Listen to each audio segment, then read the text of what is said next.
Sam, go ahead and do our introductions. We got to see everybody on the camera. Mr. Hayward, would you introduce yourself? Tell us your name and DOC number, please. My name is Hayward Prevost Jr., number 128237. All right, and you have counsel with you this morning. Counsel, would you introduce yourself, please? Yes, No, good morning to the board. Grace Bronson on behalf of Hayward Prevost. All right, thank you. And we see some folks there with you at the penitentiary. You have Avis Miller, your sister, Lakeisha Washington, your niece, Tyner Alfred, your friend, all who will be speaking on your behalf. Also present is your niece, Chrissy Miller, and a friend, Tony Fowler. I want to thank y'all for your participation today. Here with us in Baton Rouge, we have Tia Trahan. Trahan. Yes, ma'am. Ronald Dunaway, your brother, victim's brother, and the daughter is Bianca Burkehalter. We also have a representative from the DA's office who'll be speaking also. On Zoom, we have John Trahan, right? And Charlene Burkhalter. On Zoom, Brenda Palmer, Sheila Hayes. And at the appropriate time, we'll call on you for your comments. First, Mr. Prevost, let me read some identifying information into the record, sir, and then I'm going to turn it over to Mr. Prater. Your case has been assigned to him. So, Mr. Prevost, you're here seeking a commutation of your sentence. You were sentenced in the 22nd Judicial District, that's St. Tammany Parish. You received a life sentence for 2 counts of first-degree murder. Is that information correct, sir? Yes, ma'am. All right, Mr. Prater.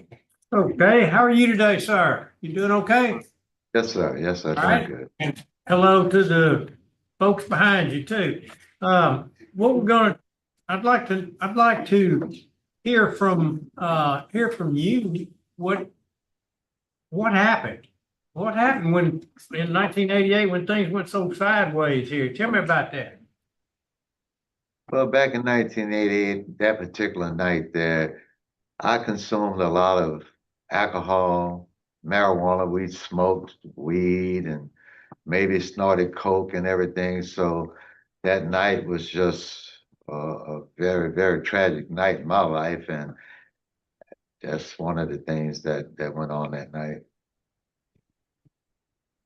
Okay, let's set the rules right quick. We're gonna tell the truth, the whole truth, and nothing but the truth. Maybe snorted coke doesn't tell me much. Did you Well, we snort coke? did. Yes, sir. We did. Coke. Okay, that's what I want to know. Yes, sir. Okay, if you know the truth. Okay.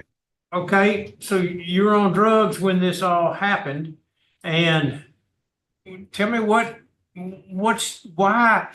when you can do something that awful, why can you come before us now? What has changed? And you come before us wanting clemency. Tell us why you feel like you're deserving of that. Well, sir, I'm not the same person that I was back in 1988. I'm very sorry about everything that I did that night in my life, during that period of time in my life. And I see myself as a whole new different person. I've learned so much here while I've been in Angola. And if God would just grant me the blessing, the prayer, I would back up the hands of time, and what happened would never have happened. It wouldn't happen. But to say why I'm here today, I've asked and been praying that the family would one day forgive me for what I did, what I took away from them, and I just praying that I could have a second chance in life. All right. Well, I'm gonna come back and ask some questions of you in a little bit, as will the rest of the board. But I'd like to hear first somebody from the facility there. Would you tell us, somebody that's a spokesman for the facility, what kind of fellow has Mr. Prevost been since he's been there? Yes, sir. Good morning, Mr. Prater. He's been here 36 years. He's a minimum aid trustee, lives at Camp F. And he's a janitor now. He cleans up inside the camp. He's had a total of 9 DB reports since he's been here. His last one was in 2005. His classes, he's taken Celebrate Recovery, Victim Awareness, Anger Management, Substance Abuse, Thinking for a Change, 100 hours. He got his GED in 92. Okay, all right, thank you, sir. We No appreciate, problem. we appreciate that. Well, Mr. Prevost, now we're going to go to listen to some folks that are in support of this recommendation, in support of us voting to recommend to the governor that you get a chance to get out at some point, and then we're gonna hear some folks that are in opposition to you getting out. And then we're gonna come back as a board, we're gonna ask you some questions, some tough questions probably, and then we're gonna vote and make our decision. So that's the way the process will go. So right now, let's hear from, let's see, Avis Miller. Miss Miller, your sister, is she here? She's behind you, correct? Yes, sir. She's Right. right. Miss Miller, would you talk to us and tell us briefly why you're there and what you think about this fellow? Yes, sir. I have known Hayward my whole life. He's my older brother. And from the time we've grown up, he was always helping me, being there for me and my family, for my mom, anything my mom needed. He was always there to help her, to just guide, just do whatever he can to help us. And at the time, like I said, he was very helpful with everything, whether it was going to the store, getting medicine for her, just anything that she needed, he was there. He was just that kind of guy. And even people on the street, he would help them. Their car broke down or anything like that, he would just help, even if he didn't know them. But I love my brother, and like he said, when he came in, he was young. He didn't really dealing with drugs and stuff like that. I know they had parties. I know he was on drugs. And it just hurted me that when this happened, being under the influence, not knowing what you're doing, it hurted my heart. But as time went on, I see and I know the change in him, because he was in church, he was, in the choir and stuff like that. But now he came in as a young man, but now he's an older man, more experienced, more knowledgeable, and a forgiving person now that he has grown to. And I feel like he has asked God to forgive him. And I'm asking the family to forgive him, because the Bible tells us we have all sinned. We have all fallen short. There is nothing that God has not forgiven us for. And I'm asking the family and understanding that if we hold forgiveness in our heart, then God cannot forgive us if we can't forgive others. And that's what I would like to leave with y'all by saying. I pray that y'all would see it in y'all heart, that y'all will forgive my brother. I know that we cannot replace what was taken away from y'all, but 37 years, I feel like he has served his time. And I'm asking you, and I'm in my prayers, I'm asking that God have mercy and forgive. You forgive him and let him be free, please.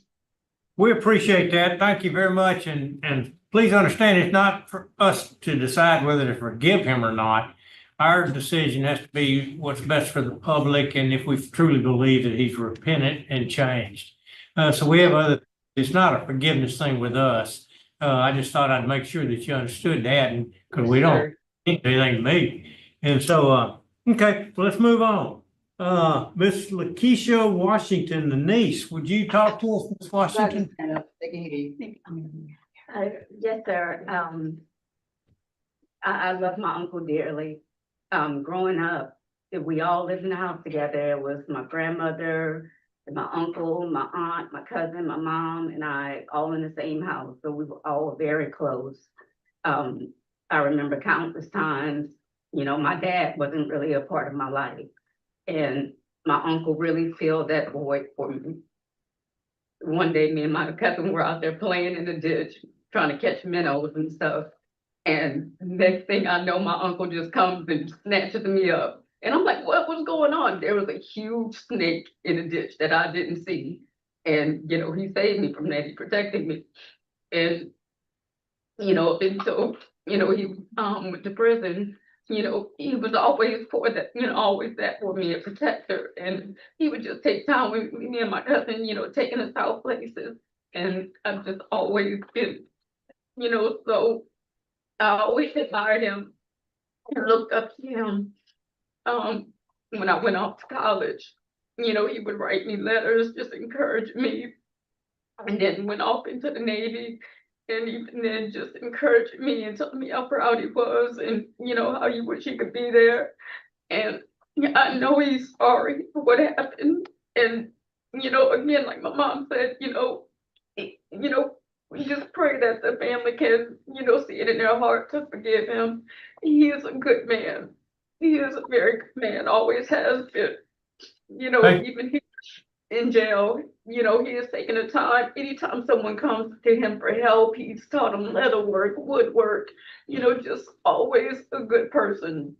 And on top of that, my grandmother's 89 right now. She just had a stroke. I think it was last week, and just came home from the hospital. And I mean, it would mean the world for her to have her son back at home. Right now is me and my mom trying to take care of my grandmother, and I know he would be there for her. I know he would help support her, and, kind of relieve, some of the relief, that we need to, take care of our families.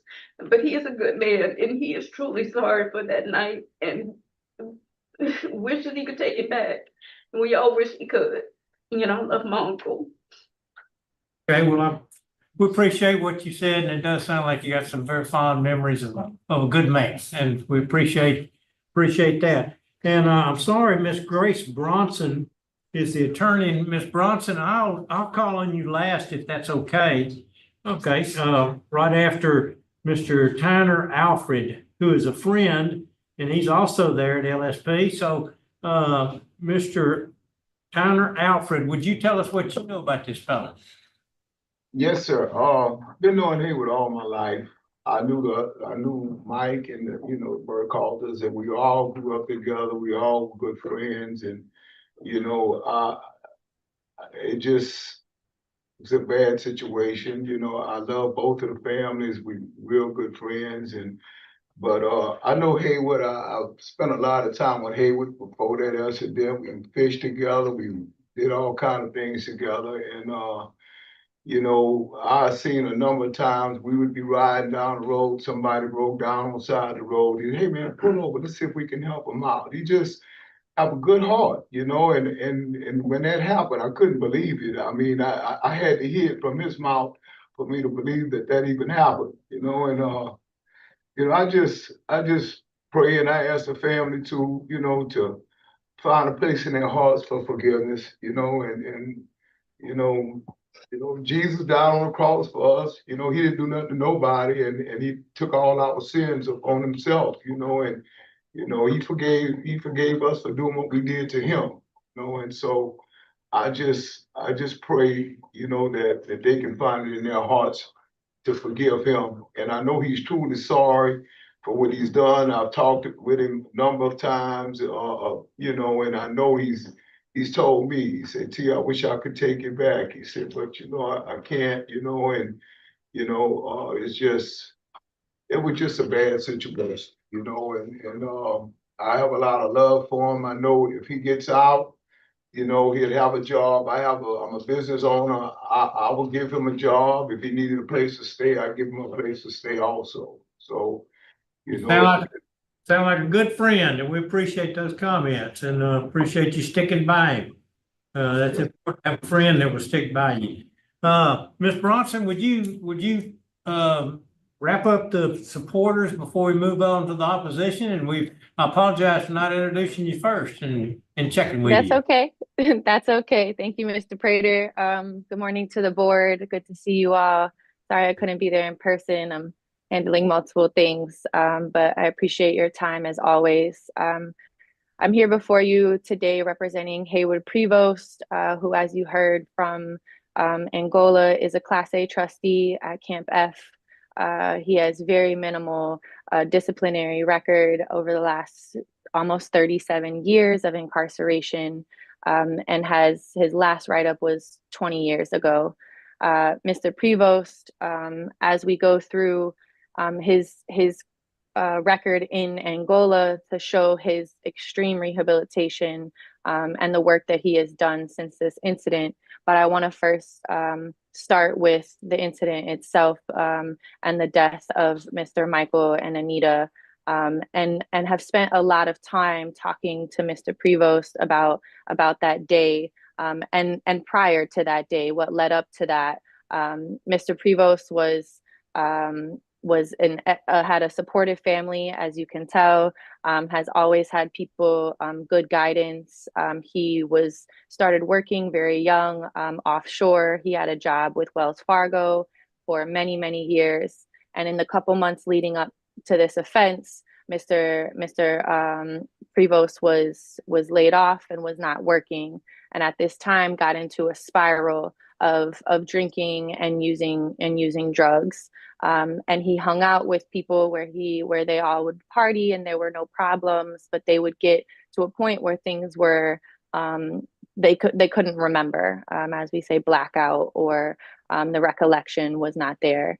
And on this incident, on this day in 1988, it was one of those occasions. And from digging into his memory and working with him and speaking with him, trying to understand and recall what he remembers, it is very minimal. And because of the level of, and I was attempting to try to find any test of, there was no blood alcohol or any evidence to show what exactly, how much he had consumed, but to a level of memory loss. And in this incident, where there was an argument and a knife was pulled, and ultimately 2 people's lives were heinously lost. And I've spoken in depth with Mr. Prevost about this incident and what that means to him, and being able to recall it is really difficult. And from the record and what you all have in front of you, what I've reviewed, I'm sure what the district attorney's office has, as well as the victims' families in this case, it is a horrible crime. Mr. Prevost, upon entering Angola, has spent his time doing all that he can to show that that incident is not defining of his character and who he is. He has spent his time developing his craft. He is a janitor, but above even more, a hobby shop orderly. So he is over that. He worked in the mailroom for over 20 years until his age and health started declining and needed something easier on his physical body. He is a Class A trustee, as I said, which is of high regard at the institution, and is trusted. He works and sells crafts at the rodeo, where I have seen him multiple times over the last couple years. And he has taken all of the classes, any class that's available, he signs up for. He did go up in before the previous board in 2018 and was denied at that point. And for the last 7 years, approximately, he has continued to take classes, including victim awareness and thinking for a change, and other classes that have continued his journey and his rehabilitation. He has no issues with sobriety over the last almost 37 years, and has participated in all of those courses, as well as continued that. And there has never been any issue, and he has been sober for 37 years after this incident shook the entire understanding of what he again, that he knew this family, he knew this was a friend of his, and that this incident changed the trajectory. So I would give to the board all of that that the institution and all of his rehabilitation that he has done inside Angola, with no ability to take back what happened almost 37 years ago, or the lives that were lost. And I have assure the board through my conversation and development with Mr. Prevost that he fully understands what his actions caused, and that nothing he can do can bring back Mr. Michael and Anita. And I thank you all for your time and all the detail that you give to every single one of these cases and consideration, and happy to answer any questions for you all. Okay, thank you very much for those comments. We'll take all that into consideration also when we make our vote. We'll move on now to the opposition. And we have several people here at headquarters. We have Tia Trahan, victim's sister, Ronald Dunaway, one of the victim's brothers, and Butch Ilson, who is an assistant district attorney, who will be speaking to us, and Bianca Burkehalter, who is victim's daughter. So I'll let y'all decide who wants to go first of those four that will be speaking. So if you go ahead and start, please. Go to the podium, I'm sorry, and yes, sir, that way we can all get a look at you. Good morning. I'm the victim's brother, Ronald Dunaway. Excuse me, sir, who is your sister? Anita Dunaway. Okay, Anita was. Anita. Okay, thank Yes, you. sir. Michael was my brother-in-law. Okay. You know, I'm a Catholic. I was Christian. I forgive Mr. Trahan, but I cannot forgive Mr. Prevost. I'm sorry, John. Mr. Prevost, but I cannot forget what he did on that day. It was a very heinous crime. She suffered at his hand. God, it was unbelievable what he did to them. I don't think he should be released back into society. I know 10 years ago when he came before the board, he had just joined victim awareness like a week prior to that. And the board asked him, he had been in it for 20-some years, why hadn't you joined before then? And he had no answer. He also stated that he had never created a violent act in his life. And they're like, are you serious? You're in here for a double murder. My little sister was stabbed over 23 times. That's no accident. You know, that's malicious. And, you know, I think he should serve his full term. There's no reason for him to be released back into society where he can live to another family. Because we went through this 10 years ago, it was all brought back to us. Now here it is again on this day. It's like it was just yesterday. And, you know, I feel for his family.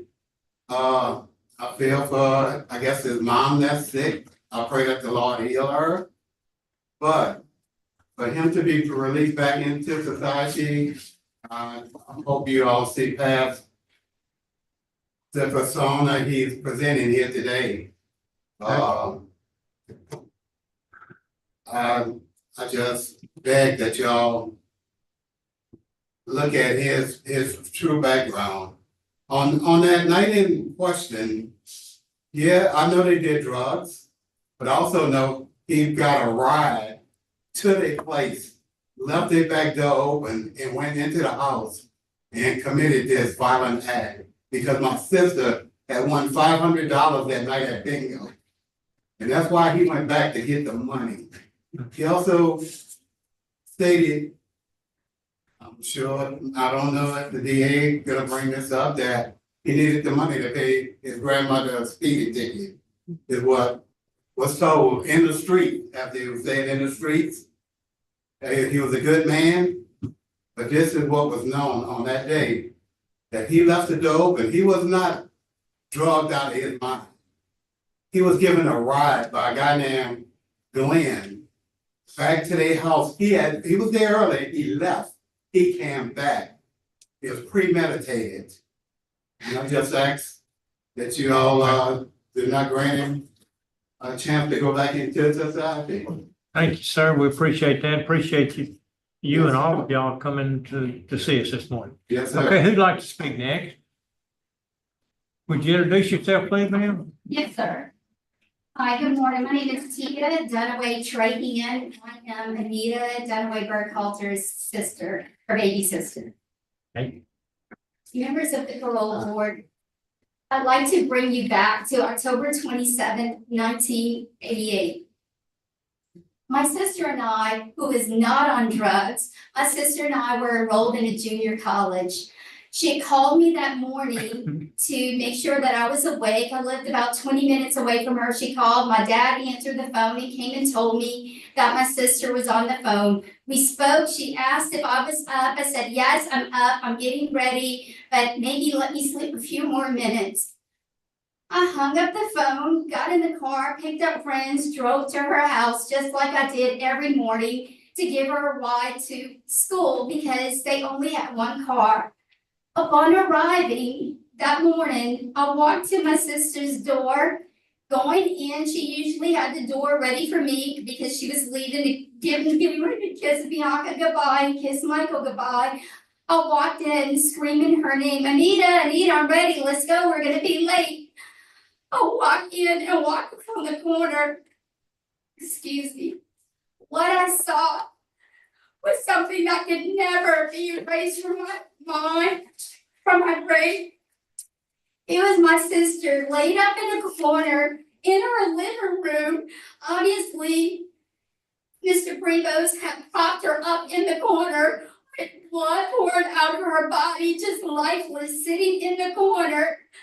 I start yelling. I go around, go into the room, and by that time I'm kind of losing it. I go in there. One of my friends walk in. She picks up Bianca, who was only a baby at the time, and give Bianca to me, only to find out that Michael, brother-in-law, had been murdered also by Mr. Prevost.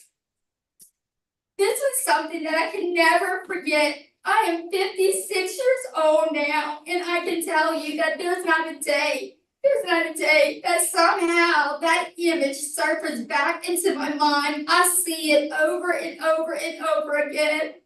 I look at my beautiful niece and I see my sister. I think about what would have been, what could have been, all the things that I miss. I miss sharing with her so many firsts. I can never get that back. Never, ever get that back. Bianca can never get her parents back. I'm so sorry for breaking down. Tried to write things because the last time I was here, it was very challenging. So why we don't know and may never know the why behind what happened. The morning, not night, the morning, Mr. Prevost spoke about night, it happened the morning of October 27th. We do know that because of Hayward Prevost's senseless, horrific actions, my niece was left orphaned, and myself and my siblings were left without our sister, Michael's siblings without their brother. The image is forever etched in my memory. Let me be clear, as you look at who we are all today, yes, we have learned to cope. We're coping, but that grief and that loss of Anita and Michael, that's unwavering. That's very real. It's still here. It's still here. So many life events should have been shared, so many firsts, and they were robbed of because of the actions of one person, the person who spoke with you earlier, Hayward Prevost, with no regard to the life of Anita, my only sister, and my brother-in-law. Instead of them celebrating their wedding anniversary, they were buried on their wedding anniversary. They were buried. I plead to you with every fiber of my being, everything that I am, that you deny Hayward Prevost his request for parole or clemency or whatever it is. His actions were deliberate, they were brutal, and they were life-changing. while he can still breathe and he can still speak, my sister Anita and my brother-in-law Michael are not offered that same grace. Thank you. Thank you very much. I'm sorry for your pain. You did fine explaining just how you felt. So thank you. Okay, who is gonna speak next?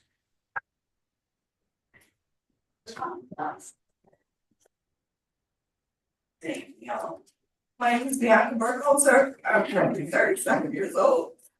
So let me slide out in my paternal grandparents, my parents' home in which my father, Kevin Michael Burkhalter, was raised in. I'm speaking on behalf of myself as the child of Anita Burkhalter and Kevin Michael Burkhalter, who were tragically taken from me on 10/27/88. The murder of my parents has changed my life in ways I can barely put into words. Since my parents' tragic death, I have been left with a deep void that can never be filled.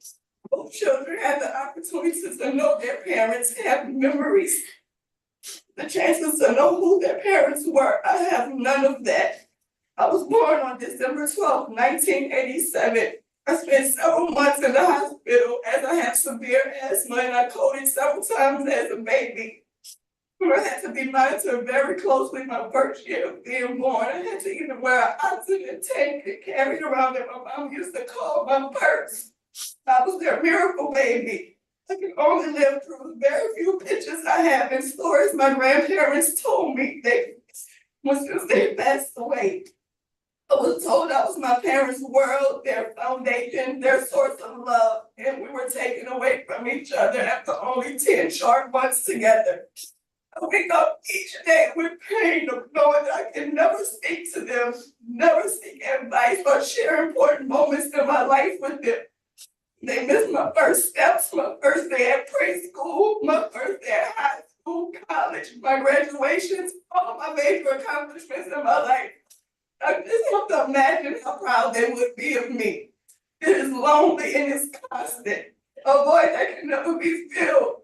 Always wondering what my life would have been like if I had parents. Who would I be? Would I be the same person I am today or somebody different?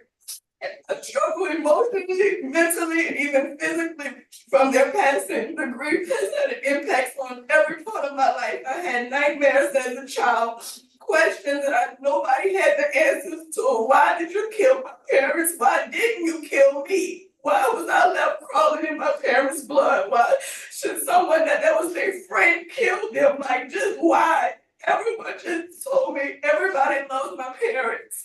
That night, it was my cousin Dion Jackson's birthday at their house. Ironically, Dion's daughter Angel and I met in pre-K, not knowing we were cousins or we had previously been together as babies. We've been best friends for 30 years, and Mr. Dion never told me that the night my parents got killed was his birthday. He didn't want it to affect Angel and I's relationship. And it didn't. Jelly has been standing next to me for 30 years, just like her dad did with my dad. Simple things like my family gatherings and holidays, death anniversaries, everything just coming home. It was empty without parents. Now that I don't have any of my grandparents left. I was raised on my paternal grandparents and my paternal grandparents on the weekend. My grandparents gave me an amazing life and made sure I went without nothing. But one thing that could never help me with is understanding and processing, not knowing my family. Not only did I lose my parents, but I lost the chance for them to know who I am. Their death robbed me of my future with them and changed the course of my life. I've been Kevin and Anita's daughter to everyone, or the baby, even in adulthood. People walk up to me and say, "Oh my God, you look just like your mama." Strangers start crying on me till this day because they say I look exactly like my mama. Everyone remembers I was the baby left in the house. It's always whispers of "that's the baby, that's the baby." It was a senseless murder and it's unforgivable. I have taken all of my taking care of every last grandparent I have, and now I have nobody left. Parents' death caused me to struggle with depression and anxiety my entire life. And now that I have lost my parents, my grandparents, I have nothing but my aunt and my uncles left. I spoke about reading Hayward's trial at the last pardon hearing because I wanted to know all the details and what everything that happened and why somebody would do that to their friend. And at his last hearing, he never once said that he was sorry. Today is the first day I ever heard out of this man's mouth that he was sorry. Even the people on the pardon board said, you never said you apologized. You never said sorry to nobody at all. I just feel like the audacity of wanting to get out of jail after you did something so heinous. I just cannot understand it. I spend every birthday, holiday, my parents' death anniversary in the cemetery with my parents. I go by myself and I think on all things that I paint their graves and I make sure they have flowers every year by myself because Bianca, wait, take a breath now, it's okay. It's okay. All right, I think we've got the gist of what what you need to say, so for your own benefit, I think we need to move on, so. But we'll take everything you said very, very seriously. And we're so. Okay, Mr. Butch Ilson, Mr. Ilson here. Butch Ilson. Oh, there you are. I'm sorry. You're still on mute. You're on mute, sir. Can you hear me now? Yes, sir. It's Wilson, by the way. Wilson, I'm sorry. Yes, sir. Typo here, Mr. Wilson. That's no problem. Good morning, by the way. Morning. We've heard a lot of some details from the survivors in the last few minutes, and I know that y'all have read the materials that have been prepared by the parole by DOC. These were god-awful crimes. I mean, they were. This Miss Burkhalter, a witness testified, she tried to get out of the house. This man dragged her back in so he could finish stabbing her repeatedly in the chest and in the back. Mr. Burkhalter was not only stabbed to death, but there were 2 blows to his head. In other words, this offender was serious about murdering both of these people, and after stabbing Mr. Burkhalter, he then hit him twice in the head to finish him off. We have heard a lot this morning from the offender's side about drugs and blackouts and not knowing what went on, and I have to tell you that this is a lie. This is a lie. What we have heard today is a regurgitation of a trial defense that was reasonably rejected by a jury and then affirmed by various courts. Every one of them that's reviewed this case has affirmed this conviction. We have heard no confession at all, no details about, as the victims have brought up, the survivors, the why behind this heinous crime. None of this. All we have heard is a repeat of excuses that were offered to the jury at trial and rejected. This was a robbery. That's what this was about. This man went in there to steal, and he did it. And what he did to cover up his robbery is the reason why he's in prison right now. We know he spent 37 years in jail, but he didn't take 37 years from the victims. He took their lives, both of them. Everything they had, everything they were ever going to have. A good man would not have done this. This was not merely a bad situation. These were heinous crimes for which we have not heard an honest recitation of facts from this offender. You cannot trust a person like this. We respectfully ask you to deny commutation. Thank you. Thank you, sir. Thank you for your comments, and we'll take them very seriously also. Mr. Prevost, it's time for us to ask you a few questions before we make our decision. And I don't have a whole lot of questions to ask. Are you currently in AA or NA meetings? Do you go to meetings on a regular basis? No, sir, I've never joined AA before. I've never had alcohol anonymous. You was in Celebrate Recovery. I took Celebrating Recovery and the substance abuse classes. Yeah, but they offer NA, and that's kind of for Narcotics Anonymous, kind of like Alcoholics Anonymous. They have classes for that you could be taking now, correct? If they have AA, yes, I could. Okay. All right, but you choose not to do that. What? Let me ask you, did you stab them that many times, and why? that night, I wasn't my normal self. The things I did, I can't really recall. I can't say that I remember everything sharply. I was just all of it. I wasn't Hayward Prevost. I wasn't the guy that's talking right now. Everything that went on that night, man, it was somebody other than me. Of course, it was me, Hayward Prevost, but it's not the person that I am that acted then. And after you killed him, you stole the car, correct? Yes. Okay, I think I did drive away in the car. Yes, I think you did, according to the police. There's no sense in me asking any more questions. I got no questions. Well, I just think you had the good sense to drive away to try to protect yourself from getting caught. And believe you know, that you did everything once you committed this crime to cover it up and not be admitted to it. So that showed a presence of mind when that was concerning you. That's what I hear. That's all I have to say. All right. Madam Chairman, no more questions. All right. I don't see any other questions, so we are ready to vote. Mr. Prater? My vote is to deny this because of I think a lack of remorse that I've heard, a lack of doing something about your substance abuse, which we all agree that was one of the factors of that night, because of victim opposition, because of law enforcement opposition. So my vote is to deny this. Mr. Freeman? My vote is to deny heinous nature of offense, victim, and law enforcement opposition. Mr. Tillis? My vote also is to deny. And Mrs. Stapleton? My vote is to deny for the same reason as everybody else. And I would add that you left a void in a child's life and you left an orphan baby by killing both of her parents. So in addition to that, you've been less than truthful about the crime, even to this day. So that would be my statement. I vote to deny. All right, Mr. Prevost, you've gotten 4 votes to deny your application, so that is the outcome of today's proceeding. I do appreciate that after your last hearing, you did get involved in some programs. Just keep working. Good luck to you, sir.